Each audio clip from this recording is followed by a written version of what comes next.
tous, l'armée française sera la première à arriver en Ukraine. Ces mots sont récents, très récents, ils sortent de la bouche de Zelensky, président ukrainien. Qui le sait en France? Qui en a débattu? Qui a donné son accord à cela? Certainement pas le peuple français. Et pourtant, pendant qu'il vous parle de plein d'autres sujets, plus ou moins importants, ils avancent en catimini, Macron, Ursula von der Leyen, les fous de guerre, vers la guerre totale contre la Russie. Et Macron doit faire des annonces très bientôt, et ça s'excite, mais la résistance pour la paix monte d'un cran, et d'un sérieux cran, avec des manifestations monstres pour la paix, je vais vous en parler, et des précisions sur le rapport parlementaire en France sur les refus et désertions au sein de l'armée française. Ça va être très intéressant, je vous explique ça dans quelques minutes, je vous explique tout cela. Bien évidemment, on se mobilise pour la paix, contre l'envoi d'argent, d'armes, de soldats, de fils de France, qui iront se faire trouer la peau là-bas. Les patriotes se battent pour la paix depuis le premier jour. On a réussi les dernières mobilisations populaires dans la rue, notamment le 29 mars. Alors soyez là, dimanche 27 avril. La manif nationale, l'Union nationale pour la paix.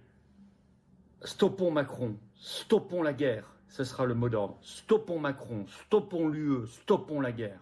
Rendez-vous pour la paix, cortège national, dimanche 27 avril. Rendez-vous Paris dès 14h, place du Palais Royal. Le cortège partira à 15h pile, mais essayez d'arriver un peu avant parce qu'il y aura un monde fou. Organisez-vous, on a le temps, en covoiturage.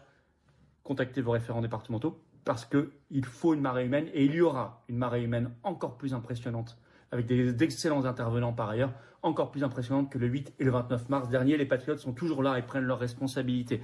Merci de partager cette vidéo, vous allez apprendre beaucoup de choses, elle est importante. Même si ça n'est pas le sujet au cœur de l'actualité aujourd'hui dans les médias, il l'est en réalité. Merci donc pour ça de vous abonner à cette chaîne YouTube si vous voulez bien, par un petit clic gratuit sur s'abonner, ça aidera à une bien meilleure diffusion, un bien meilleur relais de ces vidéos qui vont donc toucher plus de monde.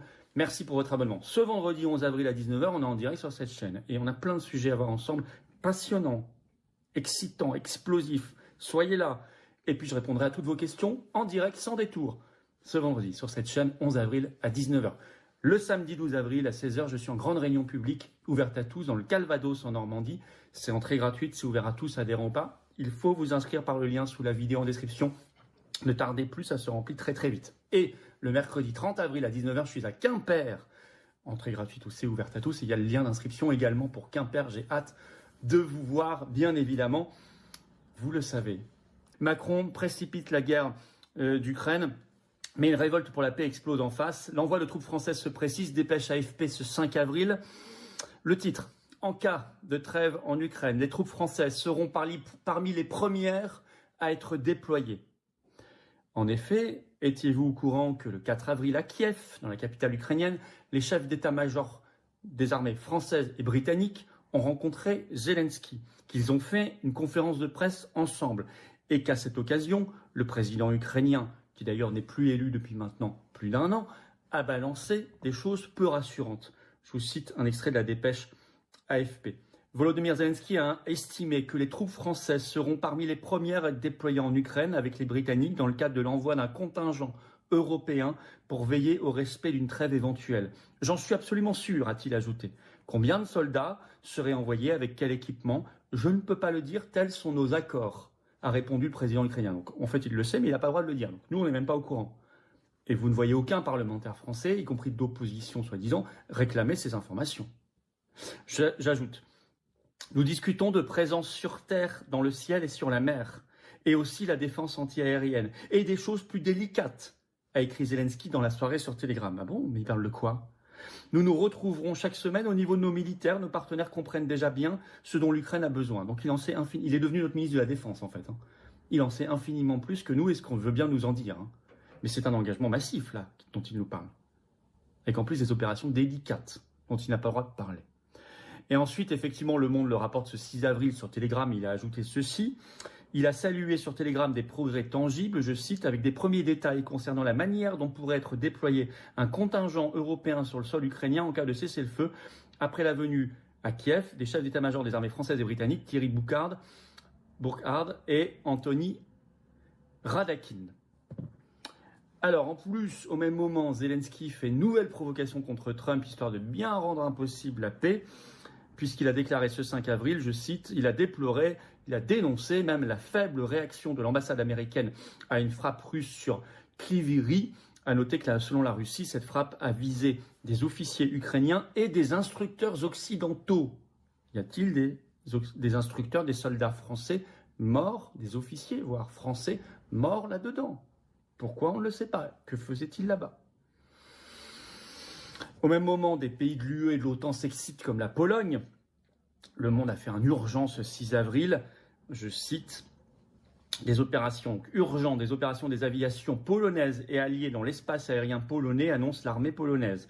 Le commandement des forces armées de la Pologne a annoncé qu'en raison de l'intensité de l'activité de l'aviation de la Fédération de Russie, frappant des cibles dans l'ouest de l'Ukraine, les aviations polonaises et alliées avaient débuté des opérations dans l'espace aérien polonais. Êtes-vous au courant? Savez-vous par ailleurs que c'est le journal britannique The Telegraph qui, le 4 avril, a révélé que Macron souhaite être l'interlocuteur face à Vladimir Poutine? Oh, ce qui va nous mettre une jolie cible dans le dos. Hein. Ça va faire de nous la cible de premier choix. Tout ça pour le narcissisme, l'ego et les ambitions de carrière très sombres de Macron. Par ailleurs, le 6 avril, sur X, Macron annonce, je cite, des actions fortes contre la Russie si elle continue, je cite, à chercher à gagner du temps et à refuser la paix. Quelles sont ces actions fortes dont il menace la Russie? Il s'en passe beaucoup, hein. Et, provocation suprême, très malicieuse, très perverse, ce 8 avril, Zelensky exhibe, vous en avez sans doute entendu parler, il a mis une vidéo lui-même sur Telegram qui montre prétendument 2 soldats chinois capturés par l'armée ukrainienne, dont il dit qu'ils combattent, je cite, selon lui, pour l'armée russe dans l'est de l'Ukraine. Une première, ça c'est ce que France 24 ce 8 avril en rapporte, donc combattent selon lui pour l'armée russe dans l'est de l'Ukraine.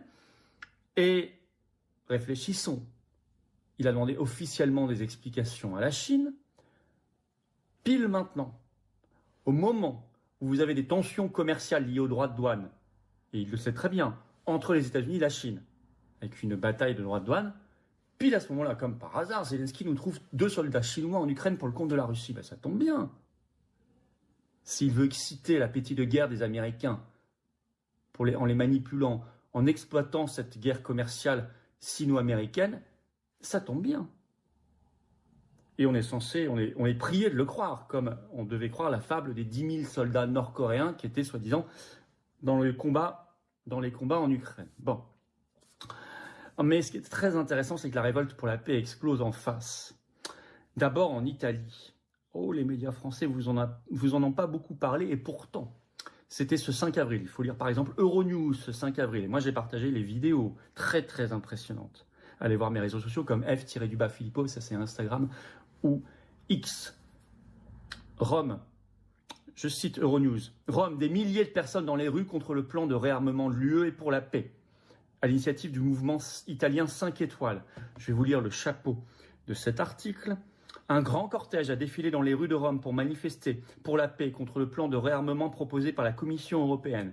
Le mouvement 5 étoiles qui a organisé la manifestation attaque le gouvernement de Giorgia Meloni et le plan de préparation 2030 d'Ursula von der Leyen, présidente de la Commission européenne. Avec 100 000 personnes, évoque Euronews, je cite, des chiffres surprises au-delà de toute attente selon les organisateurs même de la manifestation, dans lesquels, et j'ai également relayé sur mes réseaux sociaux les vidéos, de nombreux drapeaux de l'Union européenne, torchons bleus à étoiles, ont été brûlés comme symbole de paix, puisque l'UE est devenue la machine de guerre. Très très intéressant, parce qu'ils ont bien compris le centre de l'enjeu. L'Union européenne se réduit totalitaire de censure et de guerre.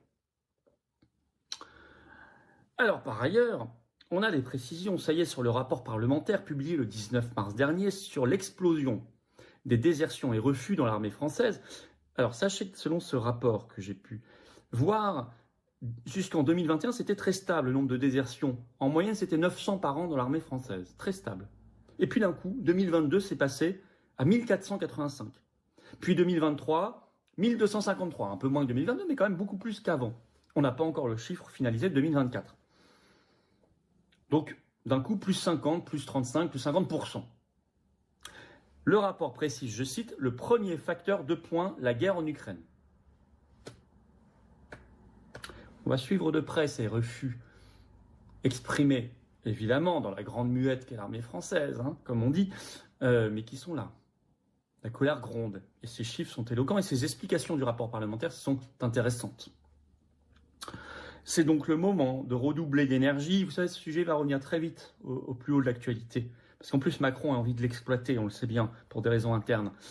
Dans la foulée de la dynamique de nos grandes manifestations nationales pour la paix le 8 mars et le 29 mars, d'autant que le 29 mars, on était par ailleurs dans 12 villes de France grâce aux excellents référents, délégués et militants bénévoles patriotes. Eh bien, je vous appelle, il faut qu'on fasse au moins aussi bien que les Italiens, qui il y a quelques jours étaient 100 000 dans les rues de Rome. Je vous appelle à tous vous mobiliser pour la manif nationale pour la paix, dimanche 27 avril. Pour une fois, c'est un dimanche, attention, hein.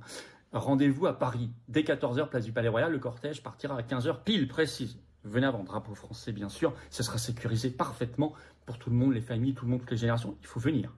C'est l'union sacrée, l'union nationale. Quelle que soit votre tendance politique, votre appartenance politique, on tend le micro à tout le monde. Je propose une nouvelle fois à tous les chefs politiques qui sont sincèrement engagés de venir. Il faut que nous puissions renforcer encore cette union sacrée, cette union nationale pour la paix. Ils le savent, hein. Ceux qui refusent, c'est de leur responsabilité, c'est pas de la mienne. Mais il y en a beaucoup qui acceptent, et y compris tous les associatifs, tous les gens qui se battent pour la paix, toutes les professions, toutes les générations, tout le monde sera là. Dimanche 27 avril, Paris, stoppons Macron, stoppons l'UE, stoppons la guerre.